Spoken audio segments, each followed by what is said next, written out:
Good afternoon, everybody.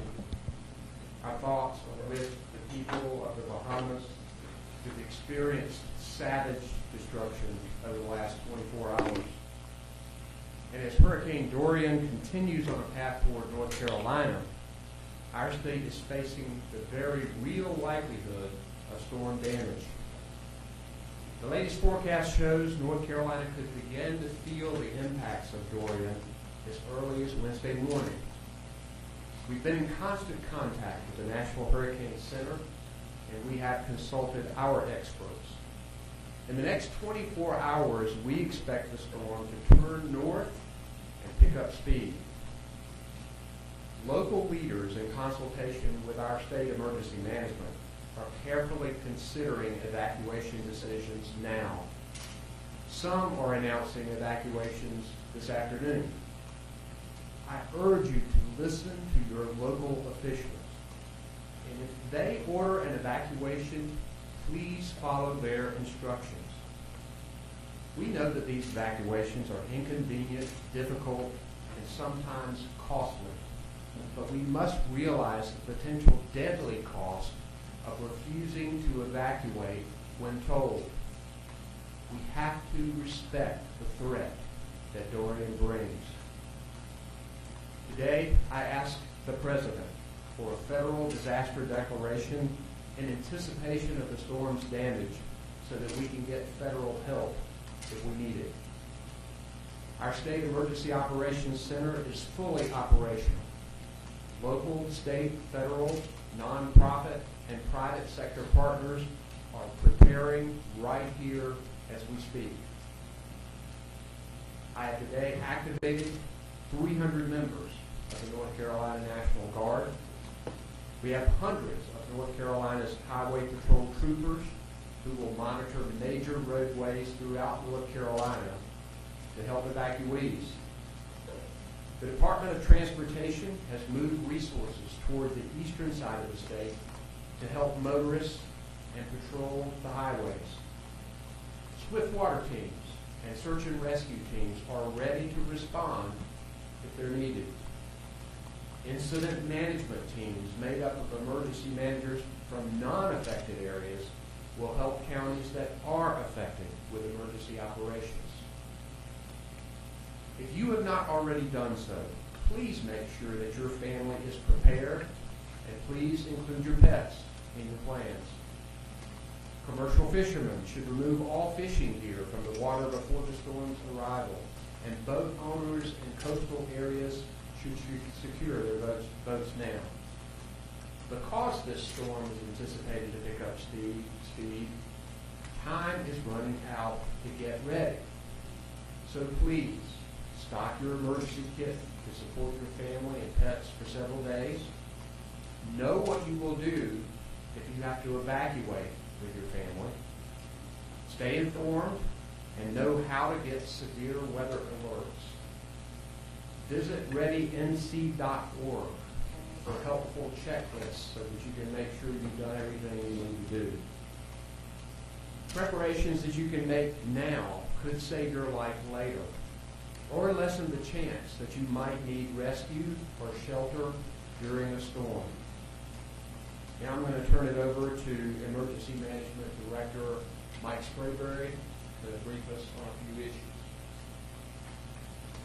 Thank you, Governor, and good afternoon. As the Governor said, the State Emergency Operations Center is now fully activated at level 1 with all of our partners. We're on a 24-hour operation right now. We're also having conference calls with the National Hurricane Center each day. Rain, storm surge, and winds will be a significant threat for Hurricane Dorian east of I-95, with the greatest hazards being along our coastline. The greatest impacts will be felt Thursday and Friday, but we can begin to feel the impacts as early as Wednesday. What that means is that we need to have all of our preparedness actions completed by Wednesday. That's for everybody. Also, as the Governor stated, we've been working to mobilize and deploy numerous assets. We want to have all of our assets staged and in place prior to the onset of tropical storm force winds. We've activated our sheltering operation for both medical support and general population, and we're prepared to shelter pets as necessary. Disaster contracts for fuel and generators have been approved as well. Food and water push packs are being pushed out to the counties as they requested. The National Guard and search and rescue teams are moving into their final staging positions. Conference calls are being held with our county partners each day. They're meeting with their county control groups to make final decisions on sheltering and evacuations. In closing, let me thank our local partners for everything that they're doing and remind everyone to follow the instructions of their local officials and to maintain situational awareness through their local media. Thank you very much. Thank you, sir. We have with us today a FEMA partner. We also have our meteorologist, Katie Webster, our secretary, Eric Hooks of the Department of Public Safety, General Todd Hunt from the North Carolina National Guard, Colonel Glenn McNeil, Commander of the North Carolina Highway Patrol, Chief Engineer Tim Little from the North Carolina Department of Transportation, and Monica McGee is our sign language interpreter. We'll be glad to take questions. Last year during Hurricane Florence, How I grab the mic there. Thanks. last year after Hurricane Florence, Wilmington was such a drop. I'm wondering if you're making preparations this time around, if that's a possibility.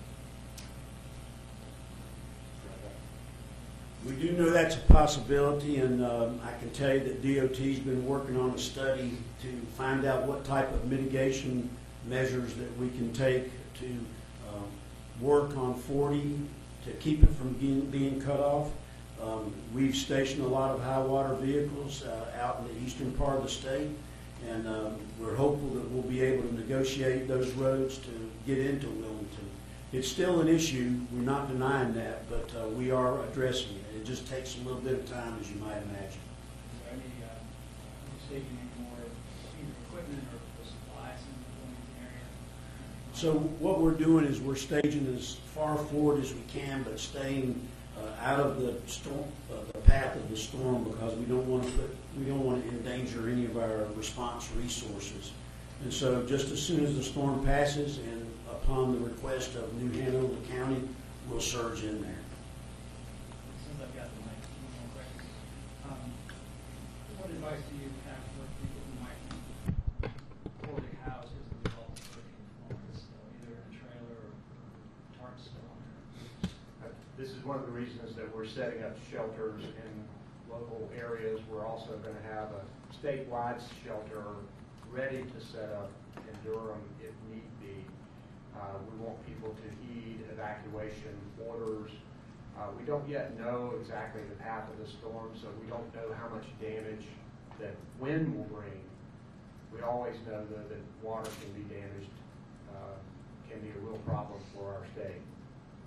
I'm going to also have Tim Little with the Department of Transportation to address your issue regarding I-40.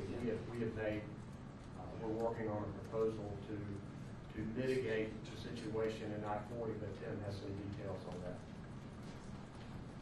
Yes, as the governor had talked about, we have finalized some of the reporting on our efforts to mitigate I-40, which will be coming out very soon.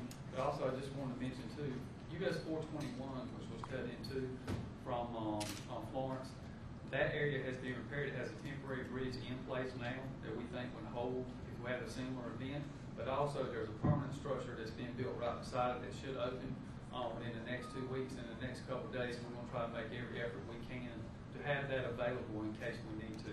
But those bridges and the temporary bridge will span that length of the cut that was there during Florence. Governor, and I'm not sure who this question is for, although Leslie W. Oriole. A lot of people out there who were still trying to recover from Florence, and in some cases even from Matthew, are wondering, are we in for the same thing again? I'm wondering what the meteorologists can say in terms of the flooding risks that we're... Well, I'll call on our meteorologist, Katie Webster. Hey, thank you for that question. So our thinking now is that while we could still see deviations in the track, whether it be eastward or westward, this is a fairly fast-moving storm. And after talking with the Hurricane Center, we have good confidence that that storm will be moving pretty quickly as it crosses our coast.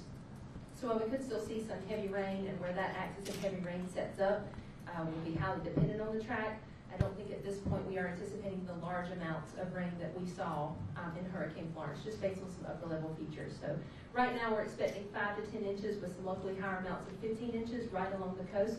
And we'll just watch and see in the coming days where that track deviates. Great, thank you. And one last question. How has, and I talked a little bit today to Director Sprague about this, how has Florence changed how the state is preparing for Dorian?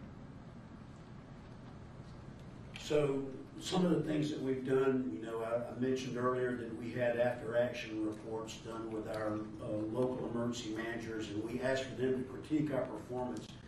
We took those critiques and incorporated them into our planning, which was specifically focused, I think, on having more swiftwater rescue assets, which we subsequently purchased 46 additional swiftwater rescue boats, as well as, most importantly, sheltering.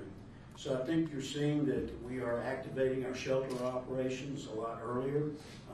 We are standing up a medical support shelter earlier. We want to be in place so that when folks begin to evacuate, that we have some solutions for them and places to go to.